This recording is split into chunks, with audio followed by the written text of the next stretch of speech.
నమస్తే. శ్రీధర్ టీవీకి స్వాగతం. తెలంగాణలో ఉద్యోగులు సమ్మె నోటీస్ ఇచ్చారు. తమ సమస్యలను పరిష్కరించాలని డిమాండ్ చేశారు.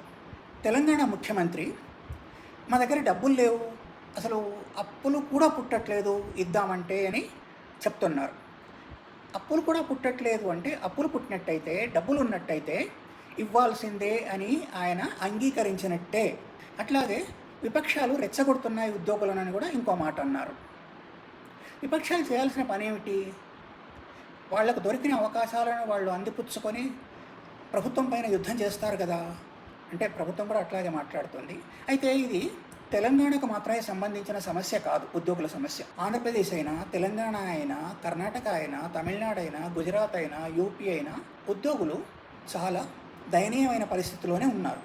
ఎక్కడ చూసినా కూడా ఐఏఎస్ ఐపీఎస్ ఆఫీసర్ల దగ్గర నుంచి 4వ తరగతి ఉద్యోగి దాకా నీతిమంతంగా ఉంటే, అంటే లంచాలు తీసుకుంటున్న వాళ్ళు కూడా కొంచెం ఉంటారు, లేదా ఇతరేతర ఆదాయాలు ఉన్న వాళ్ళు ఉంటారు, సొంతగా ధనవంతులైన వాళ్ళు ఉంటారు. వాళ్ళని తీసి పక్కన పెట్టినట్టయితే మామూలు ఉద్యోగులు వాళ్ళు ఎంత గొడ్డు చాకిరీ చేసినా కూడా వాళ్ళకేమన్నా మిగులుతుందా? భూములు కొనుక్కోగలుగుతున్నారా? బ్యాంక్ బ్యాలెన్స్ ఉందా? పెద్ద పెద్ద ఇళ్ళు కట్టుకున్నారా ఎవరన్నా? లేదా అదే పెన్షన్ పైన బతుకుతున్నారా? పెన్షన్ కూడా తక్కువ వస్తుంది కదా. అంటే వాళ్ళ గ్రేడ్ తగ్గిపోతుంది, జీవన విధానం తగ్గిపోయి 4 మెట్లు కింద దిగజారుతారు. దాంతోనే బతుకుతున్నారు కదా చాలామంది పెన్షన్తో.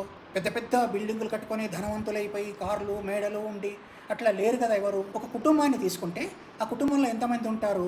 భార్య, భర్త, 2 పిల్లలు అనుకుందాం. ఒక తల్లి కానీ, తండ్రి కానీ, లేదా 2 కానీ, ఒక తమ్ముడు కానీ, చెల్లెలు కానీ ఉందనుకుందాం. 5గురిని తీసుకుందాం. ఈ 5గురికి నెలవారీ ఖర్చు ఎంత అవుతుంది? 2 పిల్లలకు స్కూల్ ఖర్చు ఎంత అవుతుంది? ఒకవేళ మంచి స్కూళ్ళల్లో, అంటే ఎక్కువ డబ్బులు పెట్టి మంచి స్కూళ్ళల్లో చేర్పించినట్టయితే వాళ్లకు విద్య అబ్బకుండా పోతుంది, పనికి రాకుండా అయిపోతున్నారు.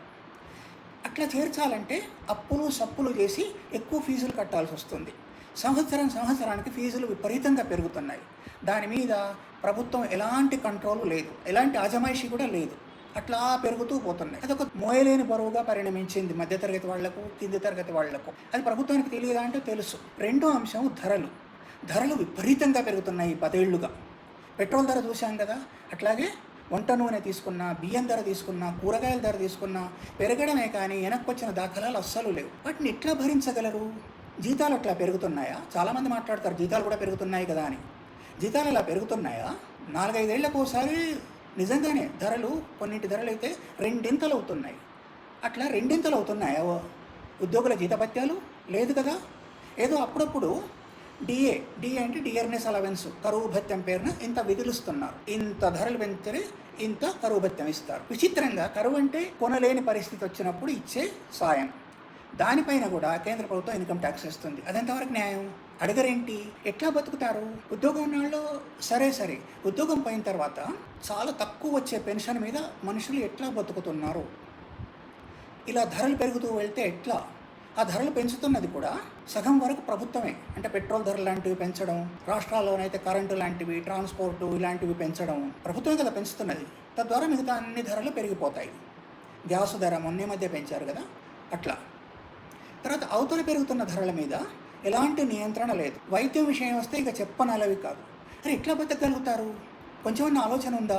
దీనికి ఏం పరిష్కారం లేదా? తప్పకుండా ఉంటుంది ఎతుకుతే. కానీ ఎతకాలనే మనస్సు ప్రభుత్వానికి లేదు, ఎతకాలనే ఆలోచన లేదు. ఇదివరకే ఒక వీడియోలో చెప్పాను, పేదరికం అనేది ప్రభుత్వం పాలసీ అని. అట్లాగే వాళ్ళని అక్కడే ఉంచాలి. ఇంత మాత్రం కూడా ఎదగకూడదు. ఆర్థికంగా పరిష్కరించాలనే ఉద్దేశం ఉన్నట్టయితే ఒక కటాఫ్ ఇయర్ పెట్టుకొని, ఇప్పుడు ఒక కుటుంబం 5గురు ఉన్న కుటుంబం బతకడానికి మినిమం ఇంత అవసరం వస్తుంది, ధరలు పెరిగినప్పుడు ఇంత పెంచాల్సి ఉంటుంది అని ప్రతి ఏడాదికి ఎంతనైతే పెంచాలో అంత జీతాలు పెంచుతూ వెళ్తే ఈ సమ్మెలు కానీ, సమ్మె నోటీసులు కానీ, రోడ్లపైకి వచ్చి వాళ్ళు లాఠీ దెబ్బలు తినడం కానీ, ఆ నెల జీతాలు పోగొట్టుకోవడం కానీ ఎందుకు ఉంటుంది? సాఫీగా సాగిపోతుంది కదా. ఫ్రెండ్లీ వాతావరణం ఉంటుంది కదా ప్రభుత్వానికి ఉద్యోగులకు మధ్య. మనమంతా ఒకటే అనే భావన వాళ్ళల్లో కలుగుతుంది కదా. ఓపిక్గా ఈ వీడియో సాంతం చూసినందుకు ధన్యవాదాలు. మన ఈ ఛానల్ను తప్పనిసరిగా సబ్స్క్రైబ్ చేయండి. అట్లాగే లైక్ పెట్టడం మర్చిపోవద్దు. అది మీకు నచ్చితేనే. మీ అభిప్రాయాన్ని కూడా నిర్మోహమాటంగా రాయండి. ధన్యవాదాలు.